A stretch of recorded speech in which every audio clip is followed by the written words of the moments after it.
ఈరోజు భారతదేశంలో ఎక్కడైనా ఏ రాష్ట్రంలోనైనా ఒక అసెంబ్లీ నడిపేటప్పుడు ఆ రాష్ట్రంలో ఉన్న అభివృద్ధి సంక్షేమ పథకాలను ప్రజలకు ఏ విధంగా అందించాలనే లక్ష్యంతో రాష్ట్రాల్లో ఉన్న అసెంబ్లీలు నడుస్తాయి. కానీ తెలంగాణ రాష్ట్రంలో ప్రత్యేకంగా ఒక ప్రజా వ్యతిరేక పాలన నడుస్తూ ఉన్నది. ఎందుకంటే రాష్ట్ర అసెంబ్లీలో ప్రజలపై ప్రజా సమస్యలపైన చర్చించడం కాకుండా బీఆర్ఎస్ పార్టీని ఎలాగా అనదొక్కాలి, తెలంగాణ జాతిపితైన కేసీఆర్ గారిని పేరు లేకుండా ఎలా చేయాలి, కేటీఆర్ గారిని, హరీష్ రావు గారిని వారి యొక్క పేరును ఎలా తగ్గించాలనే దానిపైనే మన తెలంగాణ రాష్ట్ర అసెంబ్లీ నడుస్తూ ఉన్నది. ఇప్పటికే ఏడాది కాలంలో ప్రజలకు ఇచ్చిన హామీలను 6 గ్యారంటీలను 420 హామీలను ఎలా చేయాలో అర్థం కాక సందిగ్ధంలో రేవంత్ రెడ్డి పాలన ఒక నిరంకుశ అన్ని వర్గాల ప్రజలను దోపిడీ చేసే విధంగా, అన్ని వర్గాల ప్రజలకు అన్యాయం చేసే విధంగా ఈ రాష్ట్ర ప్రభుత్వం వ్యవహారం వ్యక్తం చేస్తూ ఉన్నది. గతంలో ఇచ్చిన హామీలను అడగకుండా చర్చను పక్కదారి పట్టించేందుకు రోజొక పిఆర్ స్టంట్తోని ఈ ప్రభుత్వం నడుస్తూ ఉన్నది. ఏడాది కాలంగా తెలంగాణ ప్రజలు విఘ్నులు. ఈ రాష్ట్ర ప్రభుత్వం ఈ ప్రజా వ్యతిరేక పాలనను అన్ని గమనిస్తూ ఉన్నారు. రాబోయే ఎన్నికల్లో కానీ ఎప్పుడైనా ఒక సమయం వచ్చినప్పుడు ప్రజలు ఏ రీతిలో స్పందించాలో ఆ రీతిలో స్పందిస్తారు. ఈ కాంగ్రెస్ పార్టీకి బుద్ధి చెప్పడం ఖాయం. రైతుల విషయంలో కానీ, మహిళల విషయంలో కానీ అన్ని వర్గాల ప్రజలను పీడిస్తూ ఉన్నది ఈ కాంగ్రెస్ పార్టీ. ప్రజలనే కాకుండా ముఖ్యంగా బీఆర్ఎస్ పార్టీ పైన ఒక ఉక్కుపాదం మోపే విధంగా, ఒక పార్టీ నాయకులను, కార్యకర్తలను అణచివేసే విధంగా చూస్తూ ఉన్నది. కానీ ఆనాటి టీఆర్ఎస్ పార్టీ, ఈరోజు బీఆర్ఎస్ పార్టీ ఇది ప్రజల గుండెల నుంచి వచ్చిన పార్టీ. ఒక తెలంగాణ వాదం కోసం 14 ఏళ్ల సుదీర్ఘ పోరాటం ద్వారా కేసీఆర్ గారి సారథ్యంలో తెలంగాణ రాష్ట్రాన్ని సాధించిన పార్టీ.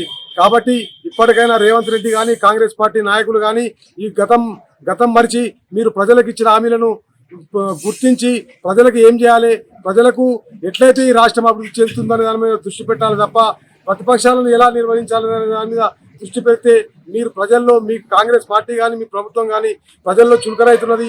ఇప్పటికైనా మీరు గ్రహించి ప్రజా సంక్షేమ పథకాలను తీసుకురావాలని మేము హెచ్చరిస్తున్నాం. లేని పక్షంలో ప్రజాగ్రహానికి గురికాక తప్పదని మేము విన్నవిస్తున్నాం. జై తెలంగాణ, జై కేసీఆర్, జై హరీష్ అన్న. ఈ రాష్ట్రాలలో కేబినెట్ సమావేశాలలో తమ రాష్ట్రాన్ని ఎట్లా అభివృద్ధి పదం ముందుకు జరపాలి, ఎలాంటి సంక్షేమ పథకాలు పెడితే ప్రజలకు అందుబాటులో సంక్షేమంగా ఉంటారు, ఏ స్కీమ్ తీసుకొస్తే ప్రజలకు మేలు జరుగుతుంది, ఈ ఆలోచనలో ఆ మిగతా రాష్ట్రాల్లోని కేబినెట్ సమావేశం జరిగితే ఈ రోజు తెలంగాణ రాష్ట్రం మాత్రం కేసీఆర్ పై కేసులు పెట్టాలి, కేటీఆర్ పై కేసులు పెట్టాలనే విధంగా కేబినెట్ సమావేశం జరుగుతున్నాయి. ఎంత సిగ్గుచెడి తెలంగాణ రాష్ట్రంలో అంటే ఎందుకు కేసీఆర్ పై కేసు పెడతారు, ఎందుకు కేటీఆర్ పై కేసు పెడతారు? 14 ఏళ్లు సుదీర్ఘ పోరాటం చేసి మన తెలంగాణను ప్రత్యేక తెలంగాణగా తీర్చిదిద్ది రాష్ట్రం తెచ్చినందుకు కేసు పెడతారా? 10 సంవత్సరాలు సంక్షేమ పథకంపై ఎన్నో పేద వర్గాలపై అట్టడుగు ప్రజలకు కూడా మేలు జరిగినందుకు కేసు పెడతారా? ఎందుకు కేసు పెడతారు? ఏ రకంగా కేసు పెడతారు? తెలంగాణ ప్రభుత్వం ఈ రోజు అన్ని రాష్ట్రాలు ప్రజలకు సంక్షేమం వైపు నడిపిస్తూ ముందుకు సాగాలని ఆలోచిస్తుంటే తెలంగాణ మాత్రం పోలీసులను అడ్డం పెట్టుకొని కేసులు పెట్టాలనే ఉద్దేశంతో కేసులు కార్యకర్తలపై, నాయకులపై కేసులు పెడుతూ రాష్ట్రం నడిపిస్తున్నారు. ముందు మీ అభివృద్ధి వైపు మా పదం దొక్కండి, అభివృద్ధి చేయండి. తెలంగాణ రాష్ట్రాన్ని ఎట్లా చేస్తే అభివృద్ధి వైపు జరుగుతుందని ఈ రకంగా మీరు టార్గెట్ చేసుకోండి. కానీ కార్యకర్తలపై, నాయకులపై కేసు పెట్టడం తగదు. కేసీఆర్ పై కేసు అనేది తెలంగాణ రాష్ట్రాన్ని ఇంకా విభిన్నం, ఇది అసలు చిక్కుచేటు. దీన్ని పూర్తి తీవ్రంగా ఖండిస్తా ఉన్నాం. కేటీఆర్ గారిని అరెస్ట్ చేస్తాం, అది చేస్తామని కాలయాపన చేస్తూ కేటీఆర్ గారి మీద మాట్లాడుతూ ఇదే టైం పాస్ చేస్తున్న మంత్రులు పొంగులేటి శ్రీనివాసరెడ్డి, రేవంత్ రెడ్డి గారి ప్రభుత్వం శాసనసభ విలువైన సమయాన్ని కూడా వృధా చేస్తున్నారు. ఈ 6 గ్యారెంటీలు అమలు చేయడానికి వాళ్ళకు ఎటువంటి విధానాలు అర్థం కాకనే ఈ కాలయాపన చేస్తున్నారని, కేటీఆర్ని అరెస్ట్ చేస్తాం, కేసీఆర్ గారిని అరెస్ట్ చేస్తాం, కేసులు పెడతామని బెదిరింపులకు టైంపాస్ చేస్తున్నకు మొన్నదాకా హైడ్రాని అట్లా టైంపాస్ చేసి ఇప్పుడు కేటీఆర్ని అరెస్ట్ చేస్తున్నారు, ఇట్లా టైంపాస్ చేస్తారు. అసెంబ్లీ యొక్క విలువైన సమయాన్ని వృధా చేస్తారు. ప్రజలు ఓట్లేసి గెలిపించినందుకు వాళ్ళు ప్రజలకు పరిపాలన చేయాలి, కానీ ఈ విధంగా టైంపాస్ చేస్తూ పరిపాలన చేయడం మంచి పద్ధతి కాదు. ప్రజలకు సంక్షేమ ఫలాలు అందించేటట్టు చేయండి, ప్రజలకు అందుబాటులో అన్నీ చేయండి. ప్రతి ఒక్క ఇప్పుడు హాస్టళ్లలో పిల్లలు ఫుడ్ పాయిజన్ అయ్యి ఇబ్బందులు పడుతున్నారు, వాళ్ళ గురించి పట్టించుకోరు. ఇంతకుముందు ఉన్నప్పుడు గవర్నమెంట్ అటువంటిది ఏం లేకుండే కేసీఆర్ గారు గవర్నమెంట్ ఉన్న ప్రతి ఒక్క హాస్టల్లో సంక్షేమ హాస్టల్ ప్రతిఫలాలు అందాయి. ఈ రేవంత్ రెడ్డి గవర్నమెంట్ వచ్చినాక సంక్షేమ పథకాలు ప్రతి ఇంటికి అందడం కానీ ఏది లేదు. ఏదో ఊటకం లెక్కల మీద మసిపూసి మారపకాయ చేసినట్టు చేస్తారు. ఇదే ప్రభుత్వం జర మారాలి, ప్రజలకు సంక్షేమ పథకాలు అందాలని కోరుకుంటున్నాను. రేవంత్ రెడ్డి గారు తెలంగాణ సీఎం అయినటువంటి మీరు కేసీఆర్ గారి పైన కానీ కేటీఆర్ గారి పైన కానీ హరీష్ రావు గారి పైన కానీ కక్ష సాధింపు చర్యలు చేస్తూ అసెంబ్లీలో నేడు మీరు అవలంబిస్తున్నటువంటి తీరు కక్ష సాధింపు చర్యలు తప్ప ఏ ఒక్క ప్రజల కోసమో తెలంగాణ అభివృద్ధి కోసమో ఇలాంటి ప్రోగ్రామ్ చేసినట్టుగా మీరు లేరు.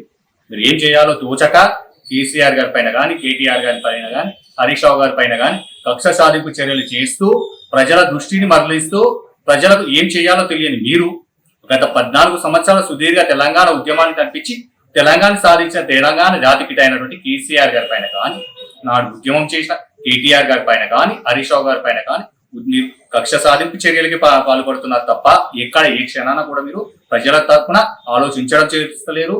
మీరు కానీ మీ మంత్రివర్గం కానీ ఎప్పుడు నిస్వార్థంగా పనిచేస్తున్నటువంటి కేసీఆర్ గారు హరీష్ రావు గారు కేటీఆర్ పైన ఫోకస్ తప్ప ప్రజలపై ఫోకస్ లేదు. ప్రజలకు మంచి చేసినటువంటి ఏ ఒక్క ప్రోగ్రాం లేదు. కేసీఆర్ గారు గతంలో 10 సంవత్సరాలు ముఖ్యమంత్రిగా ఉన్నప్పుడు ఏ ఒక్క ఇంటికి కూడా సంక్షేమ పథకం అందని ఇల్లు లేదు. ఏ ఊర్లో కూడా హనుమంతుని ఇల్లు లేదు. కేసీఆర్ అందని ప్రతిఫలం అందని ఇల్లు లేదు అనే తీరుగా గతంలో కేసీఆర్ గారు చేశారు. పార్టీలకు అతీతంగా ప్రతి ఇంటికి సేవ చేసినటువంటి కేసీఆర్ గారి పైన మీరు నిందలేయడం మానుకోండి. ప్రజలకు మంచి చేయడం మాత్రమే నేర్చుకోండి తప్ప కక్ష సాధింపు చర్యలు ఇప్పటికీ మంచి కావు. మీరు ఇప్పుడు చేస్తున్నటువంటి దుర్మార్గమైన చర్యలు ఏవైతే ఉన్నాయో కక్ష సాధింపు చర్యలు గతంలో వచ్చేటువంటి ఎలక్షన్ లో మీకు ప్రజలు గుణపాఠం చెప్తారు, మిమ్మల్ని బొంద పెడతారు. మీరు చెప్పినటువంటి భూతు పురాణంలో మీకే జనాలు పాతి పెట్టడానికి రెడీగా ఉన్నారు. గతం గురించి తెలుసుకో, నీ చరిత్ర తెలుసు, కేసీఆర్ గారి చరిత్ర తెలుసు తెలంగాణ ప్రజలకు. ఇప్పుడు గతంలో కొంచెం కేసీఆర్ గారిపై మార్పు కోసం తప్ప మిమ్మల్ని ఎన్నుకున్నారు తప్ప కేసీఆర్ పై ఎక్కడ కూడా వ్యతిరేకత లేదు. ఓన్లీ 4 లక్షల ఓట్ల టోటల్ రాష్ట్ర 4 లక్షల ఓట్ల మెజార్టీతో తప్ప ఓడిపోయాం. అంతకుమించి ఎక్కువ ఓట్లతో ఓడిపోలేదు కేసీఆర్ గారు. మళ్ళీ తిరిగి వచ్చేది కేసీఆర్ గవర్నమెంట్ సువర్ణ యుగం.